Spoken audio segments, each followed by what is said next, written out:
So today, guys, we are checking out one of my favorite places. It is Eldorado Canyon. So let's go check it out.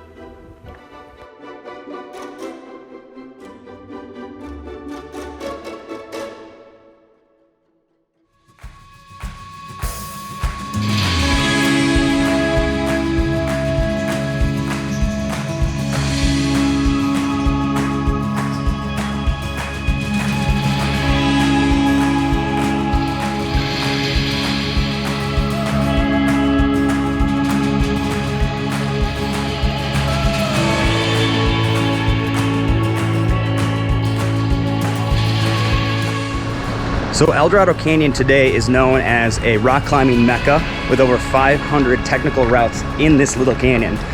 It's a great place to go hiking and fishing in the river.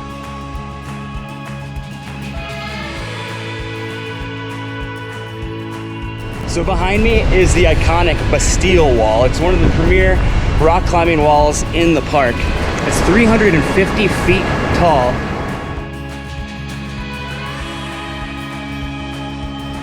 But the history of this place is wildly interesting. So let's go back a little bit and learn about what made this place so awesome. The geology of this canyon was 1.65 billion years in the making.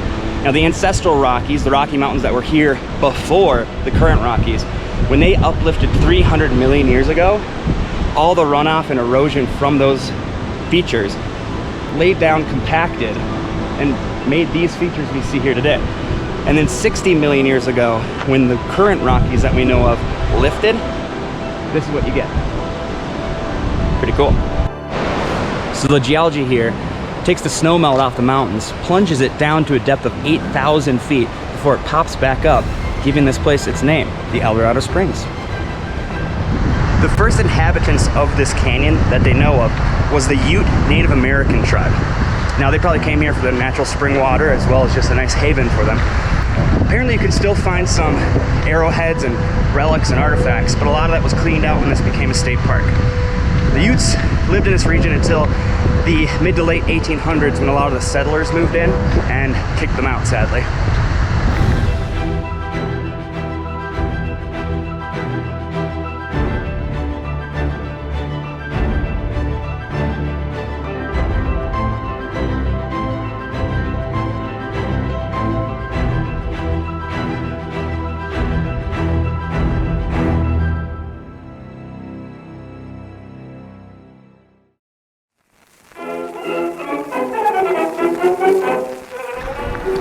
By the early 1900s, things got particularly interesting for the canyon.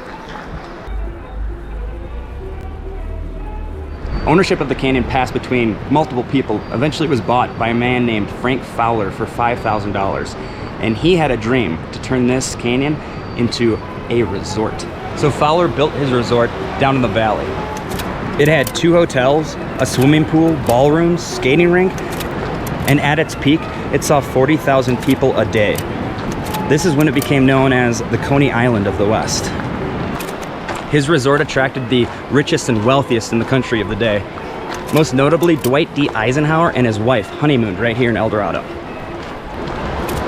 This Frank Fowler guy, he was an absolute madman. In order to give his guests better access to the views, he had these insane stairs built zigzagging up the cliffside. They were appropriately named the Crazy Stairs. Now that is early 1900s health and safety regulations for you. So one thing that's kind of interesting is the Eldorado Springs pool, which was built in 1905, is actually still open to the public today. Pretty cool.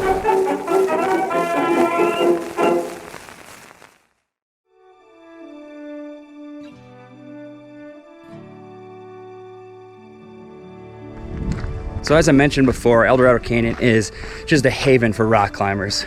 But it wasn't always that way. The first technical rock climbers didn't arrive here until about the 1950s. But there was a man exploring new heights here all the way back in 1908. His name was Ivy Baldwin. He would place a wire 582 feet above the canyon floor and without a safety net, walk across it. Now what makes this man just wild is that in 1948, 40 years after his original walk across. He did it again to celebrate his 82nd birthday. Now that must have been a sight to see. Well, let's just roll the tape.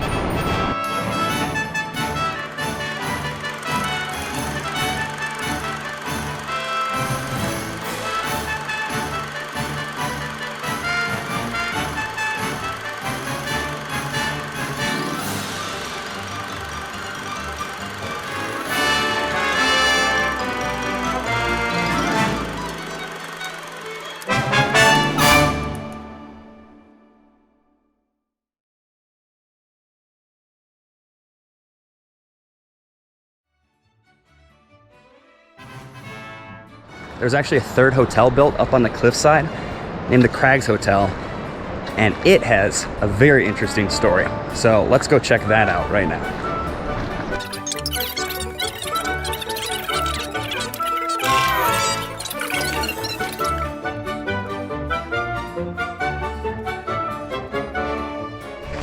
So Crags Hotel was built up in the mountains, so it was a bit of a hike to get there, but it gave people the chance to be right in the middle of nature, and a lot of people jumped at that opportunity.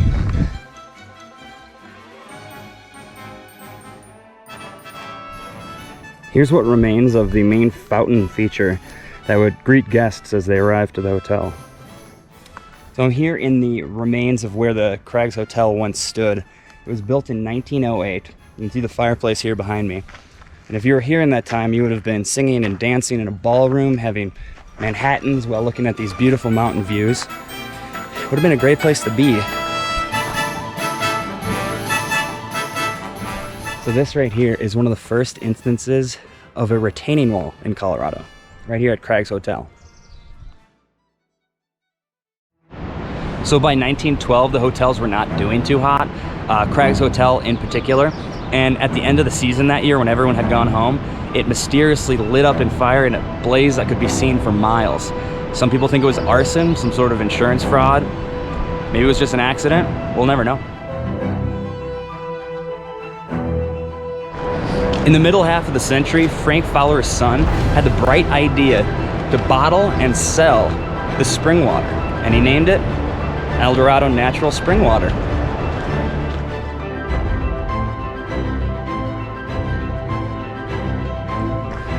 By the 70s, the resort town was just really dying, and they're trying to figure out what to do with this property.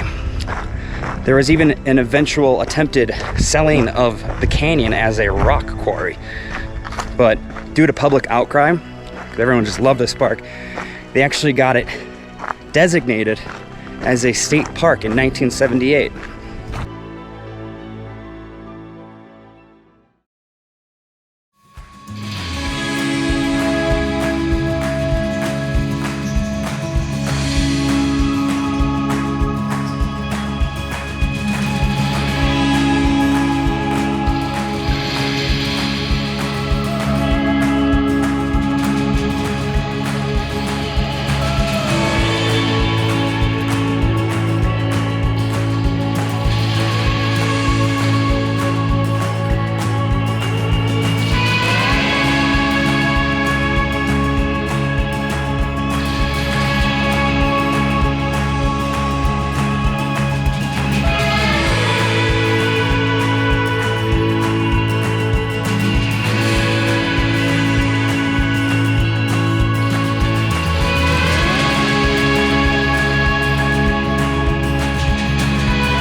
Well, that was just a little bit about Eldorado Canyon.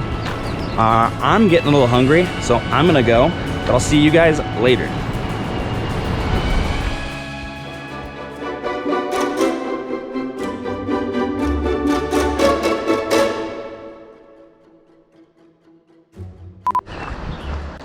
Eldorado, Eldorado, Eldorado, Eldorado.